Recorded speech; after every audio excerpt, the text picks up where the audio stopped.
గురుభ్యో నమ. శివాయ గురవే నమ. గురుర్బ్రహ్మ గురుర్విష్ణు గురుదేవో మహేశ్వర. గురుస్సాక్షాత్ పరం బ్రహ్మ తస్మై శ్రీ గురవే నమ. నా యొక్క ప్రత్యక్ష మరియు పరోక్ష గురువులందరికీ మరియు నా కన్న తల్లిదండ్రులకి నా పాదాభివందనాలు. ఆ పరమేశ్వరుడి అనుగ్రహంతో ఈరోజు మనం 3వ ఎపిసోడ్లోకి ప్రవేశించాం. నా పేరు సునీలాకెళ్ళ. శ్రీ భారత్ ఛానల్ వీక్షకులందరికీ కూడా సవినయంగా నా నమస్కారాలు తెలియజేసుకుంటున్నాను. గత 2 ఎపిసోడ్స్లో మనం భగవద్గీత అంటే ఏమిటి, అలాగే గీతకు అధికారి ఎవరు అనే విషయాన్ని మనం చాలా విపులంగా తెలుసుకోవడానికి ప్రయత్నం చేస్తూ ఎన్నో విషయాలు చిత్రీకరించుకున్నాం. అలాగే ఇక మీదట ఆ శ్రీకృష్ణ పరమాత్మ ముఖతః వెలువడిన యోగ శాస్త్రాన్ని వేదవ్యాసుల వారిచే ఛందోబద్ధం చేయబడిన 18 అధ్యాయాల్ని కూడా, అందులోని ఒక్కొక్క అధ్యాయాన్ని, అందులోని ఒక్కొక్క శ్లోకాన్ని కూడా మరింత విపులంగా, అందులోని అర్థాన్ని, తాత్పర్యాన్ని, అంతరార్థాన్ని కూడా పరిశీలన చేస్తూ మరింత జాగ్రత్తగా తెలుసుకోవడానికి ప్రయత్నం చేద్దాం రాబోయే వీడియోస్లో. కానీ అంతకంటే ముందు మనం గీత మహిమని తెలుసుకోవడం చాలా ముఖ్యమని నా అభిప్రాయం. ఎందుకంటే ఇది ఒక పవిత్రమైన గ్రంథం. ఇలాంటి గ్రంథానికి ఎంతో విశిష్టత, గొప్పతనం ఉందని మనం తెలుసుకున్నప్పుడు ఎలాంటి ఉపయోగాలు ఉంటాయో, ఎంత జాగ్రత్తగా చదువుతామో, అలాగే ఫలితాల్ని మనకి చదివిన కొద్దీ ఎన్నో ఫలితాల్ని అందిస్తుంది అన్నప్పుడు మనలో మరింత శ్రద్ధ కలిగి అందులోని పరిపూర్ణ ఫలితాన్ని కూడా మనం పొందగలుగుతాం. అందుకని మనం గీతా మహిమల్ని కూడా ఒకసారి జాగ్రత్తగా పరిశీలించాలి. మనం గమనించినట్లయితే మనకి పారాయణ గ్రంథాలు చాలా ఉన్నాయి. ఉదాహరణకి మనకి శ్రీమద్ భాగవతం, అందులోనూ దశమస్కందం, శ్రీకృష్ణ జననాన్ని తెలియజేసి దశమస్కందం, సప్తమ స్కందంలోని ప్రహ్లాద చరిత్ర, అష్టమ స్కందంలోని గజేంద్ర మోక్షం, ఇలా ఇంకా శ్రీమద్ రామాయణంలోని సుందరాకాండ, ఇతరత్ర పురాణాలులోని శ్రీమద్దేవి భాగవతం, అలాగే శివమహాపురాణం, ఇలా చాలా పురాణాలు ఉన్నాయి. ఇందులోని కొన్ని పురాణాలు మనకి భక్తిని నింపుతాయి, మరికొన్ని పురాణాలు లేదా పారాయణ గ్రంథాలు మనకి జ్ఞానాన్ని అందిస్తాయి, మరికొన్ని అయితే ఆత్మజ్ఞానాన్ని అందిస్తాయి. కానీ ఏది చదివితే ఇటు భక్తిని నింపుకోవచ్చు, ఇటు జ్ఞానాన్ని పెంచుకోవచ్చు, ఆత్మజ్ఞానాన్ని పెంపొందించుకోవచ్చు, అలాగే మరోపక్క వ్యక్తిత్వ నిర్మాణం అంటే క్యారెక్టర్ బిల్డింగ్, ఇలా అన్ని కోణాలని కలగలిసిన ఒకే ఒక పుస్తకం శ్రీమద్ భగవద్గీత. ఇటువంటి పవిత్రమైన గ్రంథంలో చదవడం వల్ల మనకి ఎటువంటి ఫలితాలు, ప్రయోజనాలు ఉంటాయనేది మరింత విస్తారంగా తెలుసుకోవడానికి ప్రయత్నం చేద్దాం. దీన్ని మనం 3 భాగాలుగా విభజించుకుందాం. 1, కేవలం శ్రవణ పఠనాల వల్ల, అంటే శ్రద్ధతో శ్రవణ పఠనాలు చేయడం వల్ల కలిగే ప్రయోజనాలు. 2వది, అర్థాన్ని తెలుసుకుని అందులోని అర్థాన్ని మనం పదే పదే మననం చేసుకుంటూ అందులోని అర్థాన్ని అనుభవిస్తూ మనం పారాయణం చేయడం వల్ల కలిగే ప్రయోజనాలు. ఇక 3వది, అందులోని అర్థాన్ని అభ్యాసం చేస్తూ, అంటే మనం ప్రాక్టీస్లోకి పెట్టి మనం నేర్చుకున్నట్టు యథాతథంగా అభ్యాసంలోకి తీసుకొచ్చి ఆ జీవితాన్ని అలా గడిపినప్పుడు ఎలాంటి ఫలితాలు ఉంటాయి, ఇలాంటి విషయాల్ని కూడా మనం తెలుసుకోవడానికి ప్రయత్నం చేద్దాం. ముందుగా కేవల శ్రవణ పఠన వల్ల మనకి ఎలాంటి ఫలితాలు ఉంటాయో జాగ్రత్తగా పరిశీలిద్దాం. మనం ఒక్క విషయాన్ని తెలుసుకోవడానికి ఈ ఒక్క శ్లోకం వింటే సరిపోతుంది అనిపిస్తుంది. గీతాశ్రయో అహం తిష్టామి గీతామే చ ఉత్తమం గృహం గీతా జ్ఞానం ఉపాశ్రిత్య త్రీలోకాన్ పాలయామి అహం. చాలా బాగా చెప్పారు కదా. ఇది సాక్షాత్తు విష్ణువు ముఖతః వచ్చిన ఉపదేశం. ఇదేంటంటే మనకి ఏం తెలియజేస్తుందంటే, గీతయే నా యొక్క ఉత్తమ నివాస మందిరం, గీతను ఆశ్రయించుకునే నేను ఉన్నాను. గీత జ్ఞానాన్ని ఆశ్రయించి నేను ఈ ముల్లోకాల్ని పాలిస్తున్నాను. చూసారా, అంటే మన దగ్గర ఎటువంటి పుస్తకం ఉందో, ఇంకా గీత చదివితే చాలు, ఇంకా మనం వేరేది చదవక్కర్లేదు అని కూడా మనకి తెలుస్తుంది. అంటే మనం సాధారణంగా ఒక రోజులో పారాయణ గ్రంథాలన్నీ చదవాలనుకుంటే ఎన్ని చదవగలుగుతామండి? ఎన్ని సాధ్యపడతాయి మనకి? మహా అయితే మన ఓపికని తీరికని బట్టి ఒక అధ్యాయాన్ని లేక ఒక శ్లోకాన్ని చదవగలుగుతాం. కానీ ఇక్కడ మీరు గమనిస్తే ఒక్క పాదం చదివినా సరే మనకి సంపూర్ణ ఫలితం లభిస్తుందని ఇక్కడ చాలా తార్కాణాలు కనిపిస్తున్నాయి. మీకు పాదం అంటే ఏంటో నేను ఒకసారి జాగ్రత్తగా చెప్పడానికి ప్రయత్నిస్తాను. మనకి గీతలో వేరే ఛందస్సులో ప్రయోగం జరిగినప్పటికీ అనుష్టుప్పు ఛందస్సు మీద దాదాపు 700 శ్లోకాల్లో 646 శ్లోకాలు అనుష్టుప్ ఛందస్సులోనే రాయబడింది. మనకి వేరే ఛందస్సులు ఉదాహరణకి ఇంద్రవ్రజ, ఉపేంద్రవ్రజ, తర్వాత విపరీత పూర్వ, ఇలాంటి ఛందస్సుల ప్రయోగం కూడా జరిగింది. అంటే కొన్ని శ్లోకాలు మాత్రమే ఇలాంటి ఛందస్సులో రాయబడింది. కానీ 92% మనకి అనుష్టుప్ ఛందస్సులోనే రాయబడింది. అంటే ఇది చాలా సులభ రీతిలో రాయబడిన మీటర్. మనకి ఉదాహరణకి మనం ఒక శ్లోకం, మనకి రోజు చెప్పుకునే ఒక శ్లోకం, మనందరికీ తెలిసిన శ్లోకం అంటే ఉదాహరణగా చూద్దాం. అదేంటంటే శ్రీరామ రామ రామేతి రమే రామే మనోరమే సహస్రనామ తత్తుల్యం రామనామ వరాననే. చూడండి, మీరు జాగ్రత్తగా పరిశీలిస్తే ఈ శ్లోకంలో 8 అక్షరాలుగా విడదీయండి. శ్రీరామ రామ రామేతి, ఇక్కడికి మనకి ఒక పాదం ముగిసింది. రెండో పాదం రమే రామే మనోరమే, మరో 8 అక్షరాలు. మూడో పాదం సహస్రనామ తత్తుల్యం. నాలుగో పాదం రామనామ వరానని. ఇప్పుడు నేను శ్రీరామ రామ రామేతి, శ్రీరామ రామ రామేతి అదొక్కటి చెప్తాను అంటే సరిపోతుందో చెప్పండి? అదొక్కటి చెబితే సరిపోదు. పూర్తిగా సంపూర్ణంగా 4 పాదాలు కలుపుకుని చెబితేనే దాని ప్రయోజనం, దాని ఫలితం ఏంటో మనకి విష్ణు సహస్రనామంలో ఫలశ్రుతిలో చెప్పబడింది. కానీ భగవద్గీతలో ఒక్క పాదం స్మరించినా సరే, అదే పనిగా ఒక్క పాదం స్మరించినా సరే, ఉదాహరణకి సూత్రే మణిగణ ఇవ 7వ అధ్యాయంలో మనకు కనిపిస్తుంది. ఇది ఈ ఒక్క పాదాన్ని కూడా మనం స్మరించినా సరే దానికి సంబంధించిన సంపూర్ణ ఫలితం మనకి లభిస్తుందని గీతా మహిమ తెలియజేస్తుంది. ఇప్పుడు చెప్పండి, మనకి మన ఓపిక, మన తీరిక అన్ని కూడగట్టుకుని మనం 4 పాదాలు చదవడం వల్ల వచ్చే ఫలితంతో పోలిస్తే ఒక్క పాదమే మనకి అది అందజేస్తుంది. అది ఇంతటి సులభ రీతిలో అందజేసిన వేదవ్యాసుల వారికి కూడా మనం ఎంతో కృతజ్ఞతలు తెలియజేసుకోవాలి. అలాగే మనం మొదటి నుంచి కూడా పరిశీలిద్దాం. గీతా మహిమని సాక్షాత్తు శ్రీ మహావిష్ణువు ఆయనే. మామూలుగా అయితే మనం పారాయణ గ్రంథాల్లో మనం పరిశీలిస్తూ ఉంటాం, గమనిస్తూ ఉంటాం. ఏంటంటే ఎవరైతే ఆ గ్రంథాన్ని రాశారో, ఎవరైతే రచించారో, అంటే సహజమైనంత వరకు అన్ని గ్రంథాలు మనకి వేదవ్యాసుల వారే రాశారు అనుకోండి. మరి శ్రీమద్ రామాయణం ఆదికవి వాల్మీకి గారు కూడా రాశారు.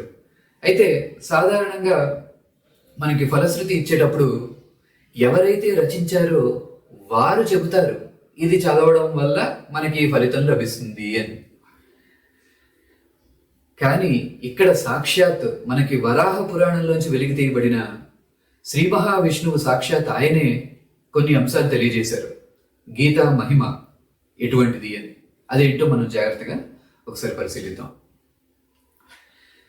మొత్తం ఇందులో 18 అధ్యాయాలు కదా, అందులో 18 అధ్యాయాలు కలుపుకుంటే 701 శ్లోకాలు.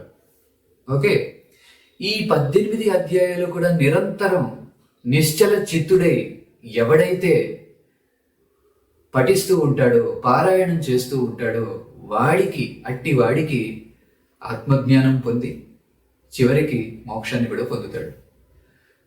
బాగుందండి. 18 అధ్యాయాలు 700 శ్లోకాలు ఒక్క రోజులో పారాయణం చేయగలవా మనం? పోని చేశామే అనుకుందాం. శ్రద్ధగా చేయగలవా? పోని అది చేశామే అనుకుందాం. భక్తితో కూడి చేయగలవా? కొంచెం కష్టమైన పని.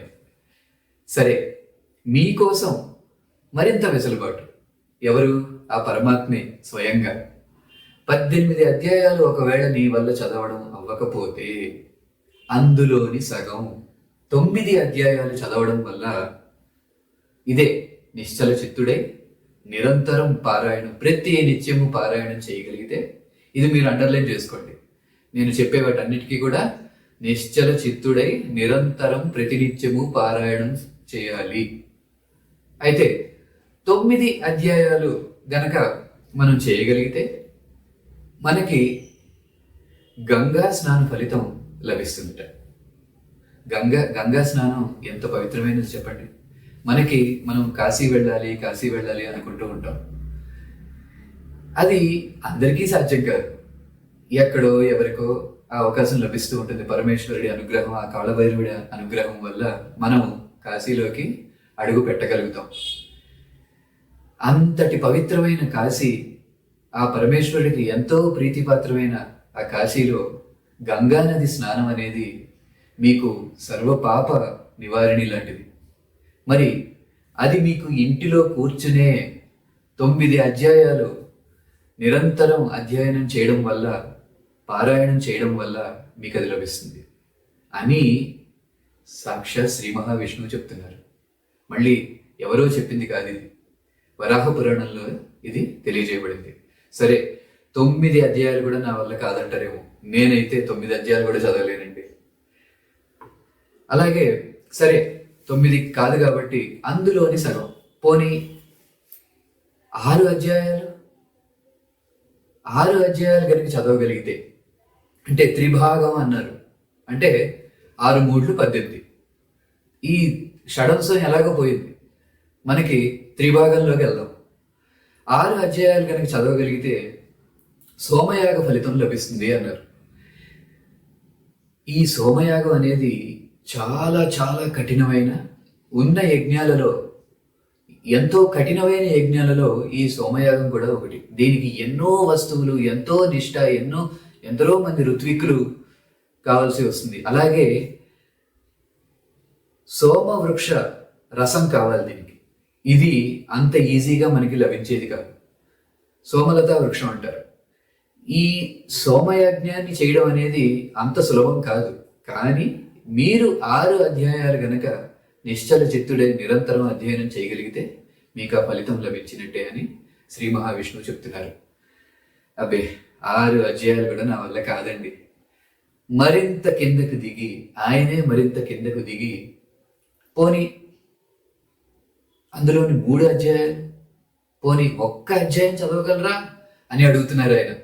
1 అధ్యాయం గనక మీరు శ్రద్ధాభక్తులతో ప్రతి దినము పారాయణం చేయగలిగితేనండి, మీరు కైలాసంలో రుద్రగణలలో ఒకరిగా చిరకాలం పాటు నివసించవచ్చు. ఇంతటి అవకాశం ఎవరిస్తారండి? మరి 1 అధ్యాయాన్ని చదవగలవా? అబ్బే, కొంతమందికి ఇంతటి తేలిక కూడా ఉండదు అనుకుందాం. మీరు చాలా సులభమైన అధ్యాయాలు చాలా ఉన్నాయి మనకి. జ్ఞాన విజ్ఞాన యోగం అని 7వ అధ్యాయం జ్ఞాన విజ్ఞాన యోగం, లేదంటే 10వ అధ్యాయం విభూతి యోగం అని, లేదంటే 12వ అధ్యాయం. ఇలా మనకి సులభమైన అధ్యాయాలు చాలా ఉన్నాయి. ఇంకా సులభమైనది 2వ అధ్యాయం సాంఖ్యయోగం. కానీ సాంఖ్యయోగంలో మనకి 70 పైన శ్లోకాలు ఉన్నాయి. కాబట్టి 20-30 శ్లోకాలున్న అధ్యాయాలు తీసుకున్నా సరిపోతుంది. సరే, మనకి 1 అధ్యాయం చదవడం కూడా కష్టం అనుకుందాం. మరి మన బిజీ లైఫ్లో మనకి ఎన్నో అడ్డంకులు ఉంటూ ఉంటాయి. నిరంతరం చదివే అవకాశం ఉండకపోవచ్చు. ఆయనే మరింత కిందకు వచ్చి మరిన్ని ఆప్షన్స్ ఇచ్చినట్టుగా అనమాట. మీకు అర్థమవుతుందా? సే ఫర్ ఎగ్జాంపుల్, మీరు పావు వంతు, 1 అధ్యాయంలో పావు వంతు చదవగలిగితే అని అడుగుతున్నారు ఆయన. 1 అధ్యాయంలో పావు వంతు అంటే 25% ఆఫ్ 1 చాప్టర్.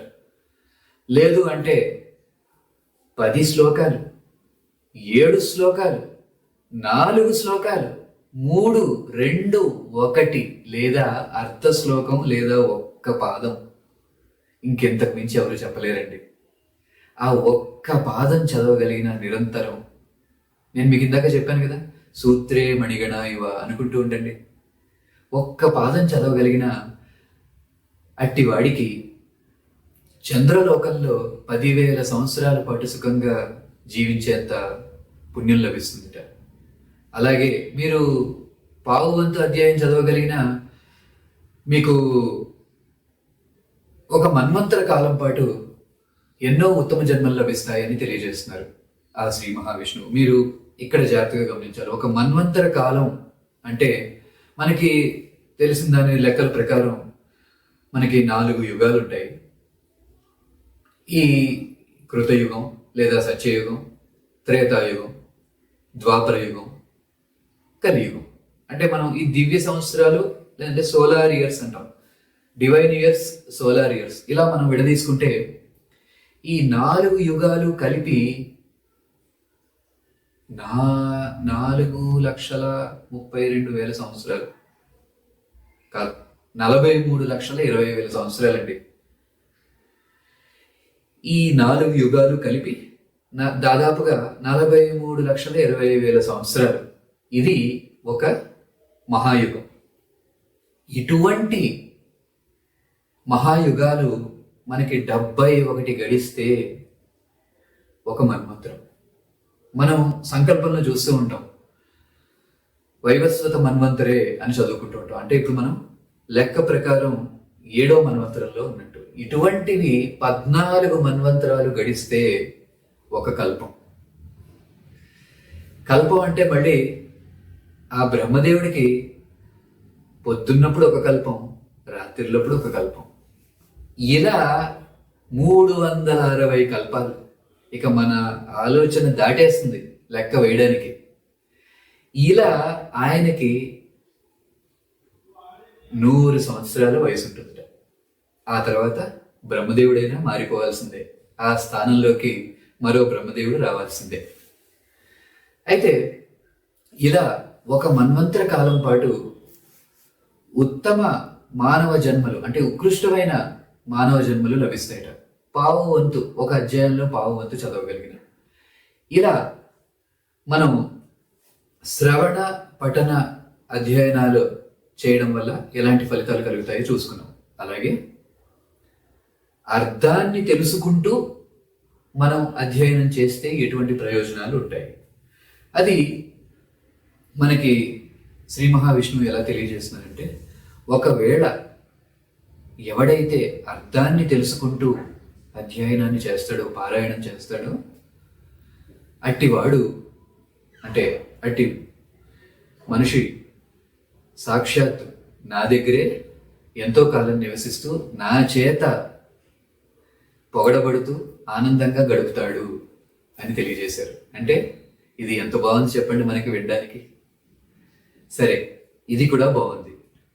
ఒకవేళ మీరు అభ్యాసంలోకి దిగిపోతే, గీత చదువుతుంటే నాకు చాలా నచ్చుతోంది, ఇందులో చెప్పినవి ఎన్నో క్యారెక్టర్ బిల్డింగ్ యాక్టివిటీస్ నన్ను తేజోమయుని చేస్తోంది, నేను అభ్యాసంలోకి తీసుకొచ్చి ప్రతిదీ పాటిస్తాను అని కొంతైనా మీరు పాటించగలిగితే, ఏది మనం ఇదివరకు చెప్పాను కదా మీకు, స్వల్పమపి అస్య ధర్మస్య త్రాయతే మహతో భయాత్. మీరు తెలుసుకున్న దాంట్లో స్వల్పాతి స్వల్పమైన అతి కొద్ది ధర్మాన్ని పాటించగలిగిన త్రాయతే మహతో భయాత్. అన్నిటికంటే మహాభయం ఏంటో తెలుసు కదా మీకు, మరణ భయం, తిరిగి జన్మించాలి అన్న భయం. ఈ జనన మరణాల యొక్క భవబంధాల నుంచి మనకి ఆయన ముక్తిని కలిగిస్తారట. మరి ఇంతకంటే ఏం కావాలండి? అందుకని గీత అధ్యాయాల్లోకి ప్రవేశించే ముందు ఇంతటి మహత్తరమైన విషయాలు తెలుసుకోవాలని నాకు చాలా, మీ అందరికీ కూడా తెలియజేయాలని నాకు చాలా ఆనందాన్ని కలిగించింది. మరిన్ని విషయాలు ఇక మీద తెలుసుకోబోతూ మనం అధ్యాయాల్లోకి ప్రవేశిస్తూ రాబోయే వీడియోలో తెలుసుకుందాం. అందరికీ నమస్కారం. కాయేన వాచ మనసేంద్రియైర్వా బుద్ధ్యాత్మనా వా ప్రకృతే స్వభావాత్ కరోమి యద్యత్ సకలం పరస్మై నారాయణాయతి సమర్పయామి. ఓం తత్సత్.